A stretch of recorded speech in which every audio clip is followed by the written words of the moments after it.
मन्मना भव मद्भक्तो मद्याजी माम नमस्कुरु मामे वैश्यसी युक्त्वै व मात्मानं मतपरायणः. 34. मतमनाः सदैव माझे स्मरण चिंतन करणारा. भव हो, मत माझा, भक्त हा भक्त, मत माझी, याजी पूजन करणारा, माम मला, नमस्कुरु नमस्कार कर, माम मला एव पूर्णपणे, एष्यसी तू येशील, युक्त्वा तल्लीन होऊन, एवं याप्रमाणे, आत्मानम आपल्या आत्म्याला, मतपरायणः मला समर्पित किंवा मतपरायण.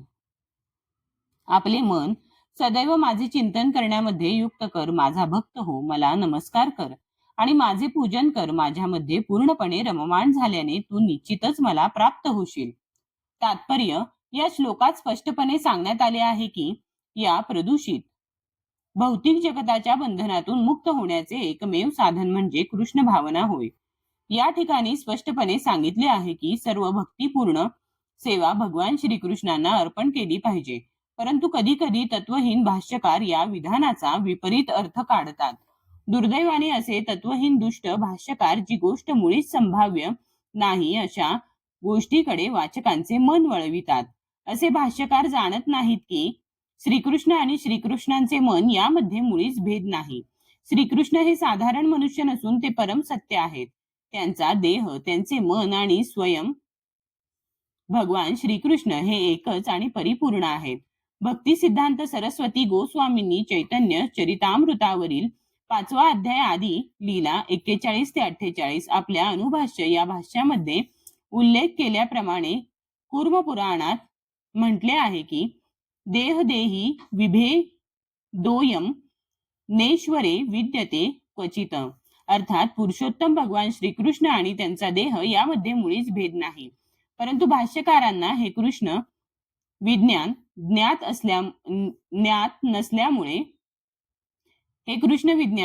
नसल्यामुळे ते श्रीकृष्णांना लपवितात आणि त्यांच्या स्वरूपाचे त्यांच्या देहापासून अथवा मनापासून विभाजन करतात. कृष्ण विज्ञानासंबंधी हे जरी निव्वळ अज्ञान असले तरी काही लोक जनतेला भ्रमित करून स्वतःचा स्वार्थ साधतात. काही लोक आसुरी वृत्तीचे असतात आणि ते सुद्धा श्रीकृष्णांचे चिंतन करतात, पण त्यांचे चिंतन हे श्रीकृष्णांचा मामा कंसाप्रमाणे द्वेषपूर्ण असते. कंस देखील सदैव श्रीकृष्णांचे चिंतन करीत होता, परंतु तो श्रीकृष्णांना आपला शत्रू समजत होता. केव्हा कृष्ण येईल आणि आपल्याला ठार मारील या विचाराने तो नेहमी चिंतातूर असे. अशा प्रकारे केलेले चिंतन आपल्याला सहाय्यकारक ठरू शकत नाही. मनुष्याने भगवान श्रीकृष्णांचे चिंतन भक्तिपूर्ण प्रेम भावाने केले पाहिजे. याला भक्ती असे म्हटले जाते. मनुष्याने निरंतर कृष्ण विज्ञानाचे अनुशीलन करावे. असे अनुशीलन अनुकूल केव्हा होते तर त्याकरिता प्रामाणिक आचार्यांकडून हे कृष्ण विज्ञान शिकले पाहिजे. श्रीकृष्ण हे पुरुषोत्तम श्री भगवान आहेत आणि आम्ही अनेक वेळा स्पष्ट केले आहे की भगवंतांचा देह हा प्राकृत नसून सच्चिदानंदमयी आहे.